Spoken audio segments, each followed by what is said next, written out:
नमस्कार दोस्तों, सानिध्य हिंदी पाठशाला में आपका स्वागत है।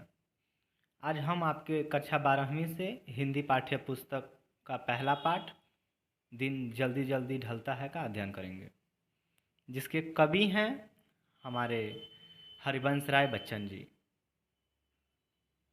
थोड़ी सी जानकारी हम हरिवंश राय बच्चन जी के बारे में भी इकट्ठा कर लेते हैं।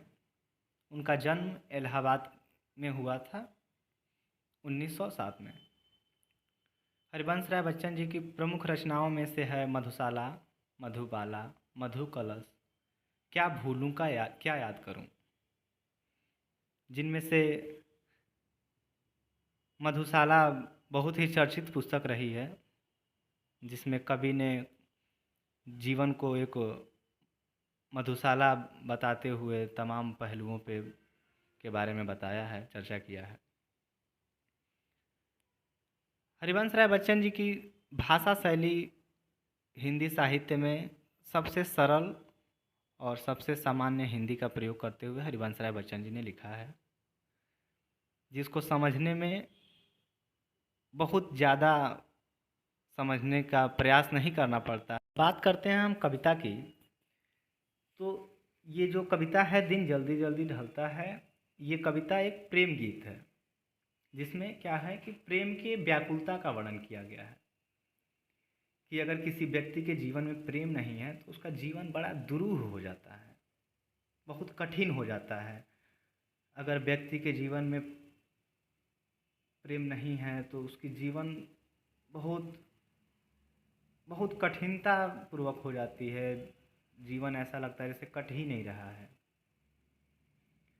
अपने प्रियजनों से मिलने की चाह उसी पथिक को, जो बहुत थका हारा हुआ है, व्यक्ति जो बहुत अपने जीवन में या सुबह से दिन भर के काम करने से बहुत थका हारा हुआ व्यक्ति भी अपने प्रियजनों से या अपने प्रेमी से मिलने की चाह में उसी पथिक के कदमों में तेज़ी आ जाती है, और उसके पैरों को जल्दी जल्दी चलने पे वो चाह, वो मिलने की आस, वो अपने मंजिल तक पहुंचने की जो चाह है, वो उस पथिक के कदमों को तेज़ी से चलने पे मजबूर कर देता है।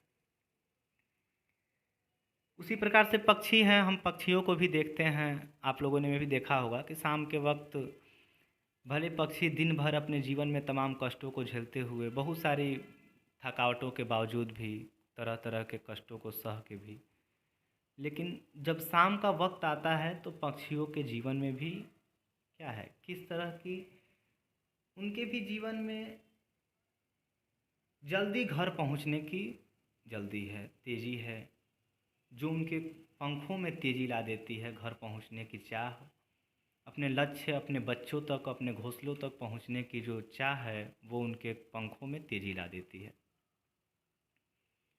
ठीक उसी तरह से कवि आगे कहता है कि अगर किसी व्यक्ति के जीवन में कोई प्रेम नहीं है, कोई प्रेमी व्यक्ति नहीं है, अर्थात कोई लक्ष्य नहीं है, तो व्यक्ति की जीवन बड़ा ही नीरस हो जाता है।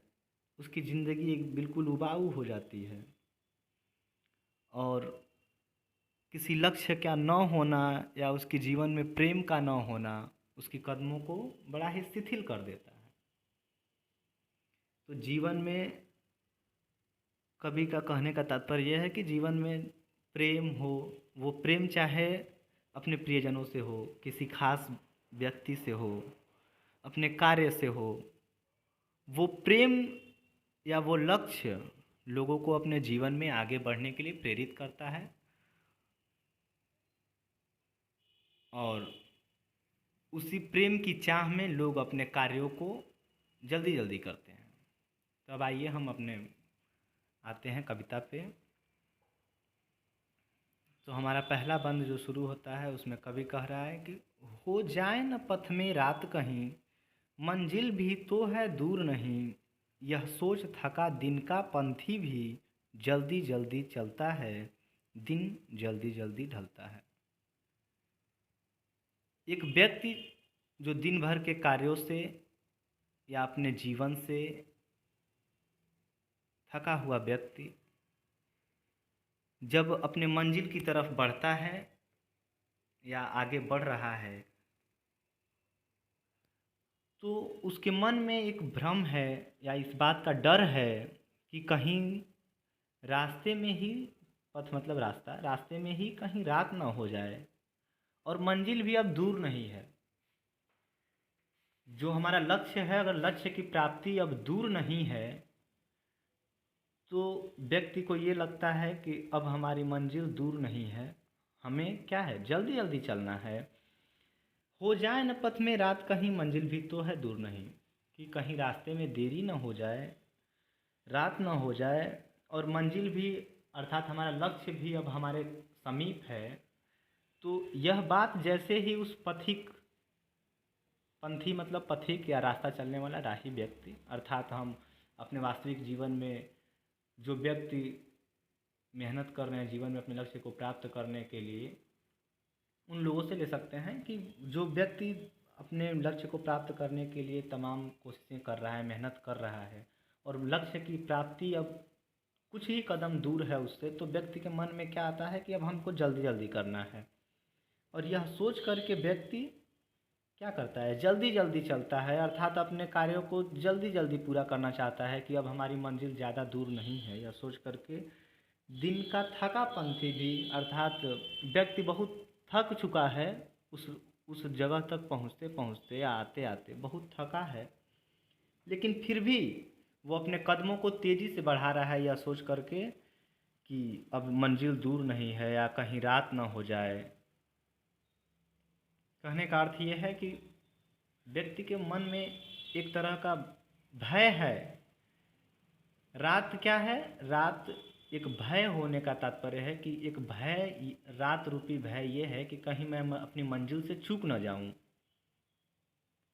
तो इस बात का भय व्यक्ति के जीवन में अपने लक्ष्य की तरफ बढ़ने में, ये इस बात का अंदेशा है कि कहीं मैं अपने लक्ष्य से चूक न जाऊं, इसलिए व्यक्ति जल्दी जल्दी चलता है या उस लक्ष्य को जल्दी से जल्दी प्राप्त करने की कोशिश करता है। दिन जल्दी जल्दी ढलता है, अर्थात ऐसे समय में जब हम अपने लक्ष्य की प्राप्ति की तरफ मेहनत करते हैं और लक्ष्य जब हमारे समीप आ जाता है, तब वैसे समय में ऐसा लगता है कि समय बड़ा जल्दी जल्दी कट रहा है। या जब कभी ऐसा होता है कि हम अपने जीवन में कोई ऐसे कार्य करते हैं जो जिसमें हमको, जिस कार्य को करने में बहुत मज़ा आता है, तो ऐसा लगता है कि समय बहुत जल्दी जल्दी कट रहा है। या कोई व्यक्ति किसी अपने बहुत खास या अपने प्रिय लोगों के साथ है, तो ऐसे में ऐसा लगता है कि समय कितनी जल्दी जल्दी में कट गया, पता नहीं चलता है। वहीं कभी कभी ऐसा होता है कि जीवन में कुछ किसी कार्य में मन नहीं है, किसी कार्य को करने का, या किसी के आने का इंतज़ार हो, तो ऐसे में लगता है कि समय कट ही नहीं रहा है। लेकिन जब हम अपने मन का कार्य करते हैं, अर्थात जिन कामों में हमको खुशी मिलती है, तो उस कार्य को करने में समय का पता नहीं चलता है। आगे के बंद में कवि लिखते हैं कि बच्चे प्रत्याशा में होंगे, नीड़ों से झांक रहे होंगे, यह ध्यान परों में चिड़ियों के, भरता कितनी चंचलता है, जिन दिन जल्दी जल्दी ढलता है। एक पक्षी जो अपने घोंसले, अपने बच्चों से दूर है, उसके मन में इस तरह के ख्याल आते हैं कि बच्चे हमारा इंतज़ार कर रहे हैं। प्रत्याशा मतलब आने की आशा, आशा में होंगे बच्चे, नीड़ों से झांक रहे होंगे, अपने माँ का इंतज़ार कर रहे होंगे, घोंसलों से देख रहे होंगे कि माँ हमारे लिए खाना लेकर आएगी या कुछ दाने लेकर आएगी। तो इस प्रत्याशा में बच्चे क्या कर रहे होंगे, नीड़ों से झांक रहे होंगे, अर्थात अपने घोंसले से बाहर झांक रहे होंगे कि माँ मेरी जल्दी आएगी। बस इस बात का जैसे ही ध्यान उस पक्षी के मन में आता है, तो उसके परों में, पंखों में एक चंचलता सी आ जाती है, वो बहुत तेज़ी से अपनी उड़ान भरने लगती है। उस समय उस पक्षी को ऐसा लगता है कि दिन जल्दी जल्दी ढल रहा है। आगे कवि लिखते हैं कि मुझसे मिलने का को कौन विकल, मैं हूँ किसके हित चंचल, यह प्रश्न शिथिल करता पद को, भरता उर में विह्वलता है, दिन जल्दी जल्दी ढलता है। ये जल्दी करूँ, मैं हूँ किसके हित चंचल, अर्थात मैं किसके लिए चंचलता दिखाऊं, व्याकुल क्यों व्याकुल हूँ मैं किसके लिए, जब मेरा कोई है ही नहीं, अर्थात मेरा कोई प्रेमी नहीं है, मेरा कोई लक्ष्य नहीं है। या ऐसे व्यक्ति जो लक्ष्यहीन व्यक्ति हैं, जिनका कोई लक्ष्य नहीं है, तो वो इस बात को सोच के अपने कदमों को धीरे कर लेते हैं कि मेरा कोई लक्ष्य ही नहीं है, मैं किससे मिलने के लिए जाऊंगा। यह प्रश्न शिथिल कर्ता पद को भरता उर में भी हवलता है, दिन जल्दी जल्दी ढलता है। अर्थात ये बात जब उस व्यक्ति के मन में आता है जिसका कोई अपना लक्ष्य नहीं है, या प्रेम का अभाव है उसके जीवन में, जब वो यह बात सोचता है कि मेरा तो कोई है ही नहीं, मैं किसके लिए जल्दी करूं, जब ऐसी सोच व्यक्ति के मन में आता है, तो उसकी कदम अपने आप धीरा हो जाता है, उसके मन में निराशा और उदासी का भावना उमड़ने लगती है। निराशा और भावना कोई तेजी नहीं है, वो सोचता है चलो हम घर पहुंचेंगे, भले आधी रात को सही, घर तो जाएंगे ही जाएंगे। लेकिन वहीं जिस व्यक्ति के पास लक्ष्य है, या कोई उसका इंतज़ार कर रहा है, या व्यक्ति का कोई एक निश्चित स्थान है जहाँ व्यक्ति को पहुँचना है, तो उसके कदमों में एक तेज़ी रहती है। और जब व्यक्ति लक्ष्यहीन है, अर्थात कवि इस पूरे कविता के माध्यम से हमें यही समझाने की कोशिश कर रहा है कि जीवन में लक्ष्य क्या होना आवश्यक है। बिना लक्ष्य का इंसान अगर चलेगा तो बहुत धीरे धीरे चलेगा, बहुत समय लग जाएगा पहुंचने में किसी स्थान पे। और अगर जीवन में लक्ष्य है तो इंसान उस लक्ष्य के प्रति, या कोई मंजिल है, मंजिल की चाह है, तो उसके लिए इंसान तेज़ी से चलेगा। तो ये पूरी कविता यहाँ पे समाप्त होती है।